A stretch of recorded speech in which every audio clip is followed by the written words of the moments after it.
ህዝቢ ትግራይ ኣብ ዝሕዚ እዋን ክልል መዳዊ ጸገማት ኣጋጢምዎ ንኸቢድ ቅልብላዊ ተሳጢሑ ከም ዝርከብ ኣምባሳደር ፍስሓ ኣስገዶም ኣብ ህሉ ኩነታት ትግራይ ንመዋጽኦን ኣመልኪቶም ምስ ቴሌቪዥን ትግራይ ኣብ ዝነበሮም ጻንሒት ገሊጾም ኣብ ትግራይ ዝጸናሕ ኩሉ ሓጺር እዋን ከም ኣጋጣሚ ኮይኑ እውን ንትግራይ ምስ ኣተኹ ድሕሪ ተወሰነ እዋን እቲ ዝነበረ ሕማቕ ናብ ዝኸፍአ ኩነታት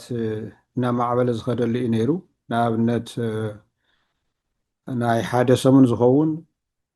ናይ ነፈርቲ ምቁራፅ ነይሩ ንመቐለ። ቀፂሉ ከዓ ከምቲ ቅድሚ ሕዚ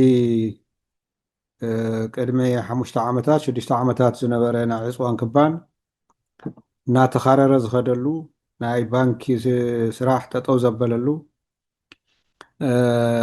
ንመጀመርያ ግዜ ኣነ እውን ቀደም ኣብ ኣሜሪካ ኮይነ እዋን መኸተ ሰምዑ ዝነበርኩ ንዓርሰይ እውን ባንኪ ቤት ከይደ ገንዘብ ክረክብ ዘይክእለሉ ኩሎም እቶም ሕማቃት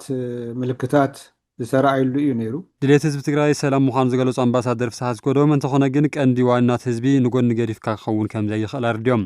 ሰላም ክንብል ከለና ግን ትዝኒሄ ኩነታት ከዓ ክንፃወሮ ይንኽእልን በዚ ክቕፅለ ይኽእልን ብሰራዊት ተኸቢብና ንበልዑ ንሰትዮ ተኸቢብና መንእሰይና እናጠፍአ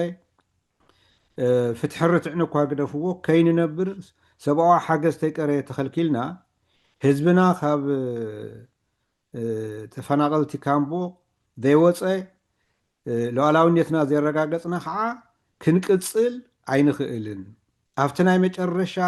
ትዕግስትና ዝወዳእናሉ ብርኪና በፂሕና እዩ ዝብል ህዝቢ ትግራይ ከበድ ፈተናታት ይሕልፍ ኣሎ ነዚ ቀንዲ መዋፅኦ ድማ ኣብ ብሄራዊ ዓቕሚ ምስራሕ እዩ ኢሎም